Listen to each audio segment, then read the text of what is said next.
कोपरगाव नगर परिषदेतील विकास कामांच्या भूमिपूजनावरून वाद निर्माण झाला असून संबंधित कामाचे भूमिपूजन प्रोटोकॉल न पाळता करण्यात आल्याचा आरोप नगरसेवक राहुल शिरसाट यांनी केला आहे। याबाबत राष्ट्रवादीच्या नगरसेवक आणि पदाधिकाऱ्यांनी उपमुख्याधिकाऱ्यांना लेखी निवेदन सोपवत भूमिपूजन नगरसेवकांच्या हस्ते करण्याची मागणी केली आहे। दिनांक 15 फेब्रुवारी रोजी संजीवनी स्वयंसहायता महिला बचत गटाच्या अध्यक्ष रेणुका कोल्हे यांच्या हस्ते सदर ओपन स्पेस संरक्षण भिंत कामाचं भूमिपूजन झालं होतं। सदर निवेदनामध्ये नमूद करण्यात आलं आहे की प्रभाग क्रमांक 2 मधील महाराष्ट्र सुवर्ण जयंती नगरोत्थान योजनेअंतर्गत ओपन स्पेस संरक्षण भिंत बांधकामासाठी सुमारे 22,08,000 रुपयांचा निधी आमदार आशुतोष काळे यांच्या प्रयत्नातून मंजूर झाला होता। तथापि दिनांक 15 फेब्रुवारी 2026 रोजी संबंधित कामाचं भूमिपूजन प्रोटोकॉल न पाळता करण्यात आल्याचा आरोप करण्यात आला आहे। सदर भूमिपूजन अनधिकृतपणे झाल्यामुळे ते तातडीनं रद्द करण्यात यावं अशी मागणी नगरसेवक शिरसाट यांनी आणि राष्ट्रवादीच्या नगरसेवक पदाधिकाऱ्यांनी केली आहे।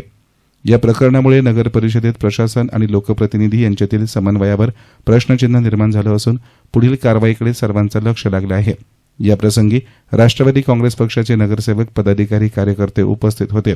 प्रभाग क्रमांक 2 या ठिकाणी एक उद्घाटन झालं होतं। सदरील उद्घाटनासाठी आम्ही पाठपुरावा आमदार साहेबांकडे वारंवार केलेला होता। आमदार साहेबांना तो जो ओपन स्पेस होता त्याचं सुशोभीकरणासाठी आम्ही वॉल कंपाऊंड सांगितली होती।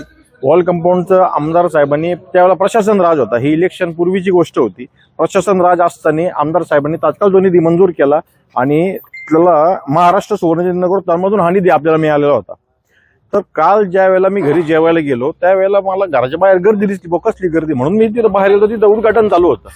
मी म्हटलं कसलं उद्घाटन आहे काय, तर त्यावेळेला मला हे सगळं दिसलं।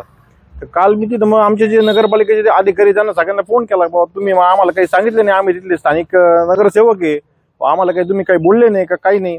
मग ते म्हणे भाऊ आम्हाला पण काही कल्पना नाही, म्हणे हा उद्घाटन कसलं चालू आहे काय आम्हाला माहित नाही। मग सदर ठेकेदाराला मी जेव्हा फोन केला तर ठेकेदार म्हणे मला नगरपालिकेचे जे इंजिनियर आहे त्यांनीच मला ही गोष्ट सांगितलेली आहे आणि त्यांनीच मला सगळं मोठे साहेब आहे यांनी जे सगळं डिझाईन जी आहे बोर्डची ती पण मला नगरपालिकेनेच दिलेली आहे। मग ज्या वेळेला मी मोठ्या साहेबांना विचारलं तो ठेकेदार तुमचं नाव सांगतोय, त्यावेळेला तो बोर्ड आम्ही आज नगरपालिकेमध्ये आलो असता सीओ साहेब आज नव्हते, पापडीवाल साहेब त्यांना आम्ही विचारलं की बाबा हे असं काय झालं, त्यांनी दिलगिरी व्यक्त केली आणि अशा प्रकारचं कुठलंही उद्घाटन झालेलं नाही आणि नगरपालिकेला त्याला जबाबदार नाही असं त्यांनी ठामपणे सांगितलं। आणि जो अनधिकृत फ्लेक्स होता तो फ्लेक्स काढण्याबाबत आम्ही त्यांना वारंवार सांगत होतो, फ्लेक्स आज तिथून निघालेला आहे। तर त्या संदर्भात पुढची जी तारीख आहे आम्हाला त्यांनी लवकरात लवकर कळवावी, म्हणजे आम्हाला ते स्थानिक जे लोक असतात रहिवासी असतात त्यांच्यासाठी जो आपण ओपन स्पेस वापरणार आहोत किंवा डेव्हलप करणार आहोत त्या लोकांना ती गोष्ट समजली पाहिजे की बाबा असं असं आपण इथं काम करतो आहे, एवढंच आमचं मागणं होतं। आणि सगळ्यात महत्वाचं का लोकांच्या तिथं छोट्या छोट्या गरजा आहे, ढापे असू इतर लाईट्स असू जे आम्ही वारंवार फोन करतो, घंटागाडी असू त्या भागामध्ये येत नाही, इतर सामान्य लोकांच्या ज्या छोट्या छोट्या गरजा आहेत त्या होणं खूप गरजेचं आहे। आम्ही वारंवार पाठपुरावा करूनही ह्या गरजा पूर्ण होत नाहीये, तर हेच आम्ही निदर्शनास आणून देण्याकरता आलो होतो सगळेजण। तर प्रोटोकॉलनुसार सगळ्यात महत्वाची गोष्ट म्हणजे जे स्थानिक नगरसेवक आहे ते नगरसेवकांना तुम्ही या गोष्टीची कल्पना द्या की बाबा असं असं आम्ही उद्घाटन करतो आहोत, यांना विश्वासात घ्या। आम्ही विकास कामाला आमचा विरोध नाही, कारण आमच्या नेत्याची आम्हाला शिकवण आहे का विकास कामाला विरोध करायचा नाही, विकासाच्या कामाबरोबरच आपण उभं राहायचं। त्या अनुषंगाने माझी नगरपालिकेला विनंती आहे, नगराध्यक्ष साहेबांना सुद्धा विनंती आहे की त्यांनी आम्हाला विश्वासात घ्या आणि कामाला आम्हाला बरोबर घ्या, आम्ही तुमच्या बरोबर सदैव राहू।